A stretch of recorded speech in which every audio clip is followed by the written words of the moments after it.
गंगा नदी भारत की सबसे पवित्र और प्रसिद्ध नदी मानी जाती है। इसका उद्गम गंगोत्री ग्लेशियर से होता है।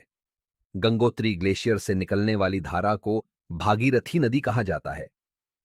आगे देवप्रयाग में भागीरथी और अलकनंदा नदी मिलती हैं, जिसके बाद इस नदी को गंगा कहा जाता है। गंगा नदी लगभग 2525 किलोमीटर लंबी है। यह उत्तराखंड, उत्तर प्रदेश, बिहार, झारखंड और पश्चिम बंगाल से होकर बहती है।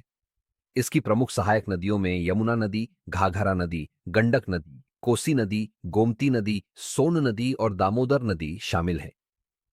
पश्चिम बंगाल से आगे यह नदी बांग्लादेश में प्रवेश करती है, जहां इसे पद्मा नदी कहा जाता है।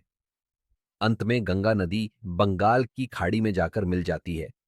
ब्रह्मपुत्र नदी एशिया की सबसे बड़ी नदियों में से एक है। इसका उद्गम अंगसी ग्लेशियर से माना जाता है। तिब्बत में इस नदी को यारलुंग त्संगपो कहा जाता है। यह नदी अरुणाचल प्रदेश में प्रवेश करने पर सियांग नदी कहलाती है और असम में इसे ब्रह्मपुत्र कहा जाता है। ब्रह्मपुत्र नदी लगभग 2900 किलोमीटर लंबी है। यह अरुणाचल प्रदेश और असम से होकर बहती है तथा आगे बांग्लादेश में प्रवेश करती है, जहां इसे जमुना नदी कहा जाता है।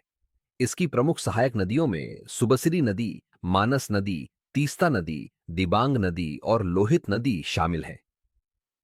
बांग्लादेश में ब्रह्मपुत्र नदी गंगा नदी से मिल जाती है और अंत में दोनों नदियां मिलकर बंगाल की खाड़ी में गिरती हैं।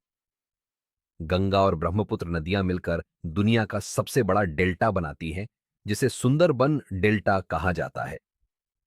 यह क्षेत्र अपने घने जंगलों और रॉयल बंगाल टाइगर के लिए पूरी दुनिया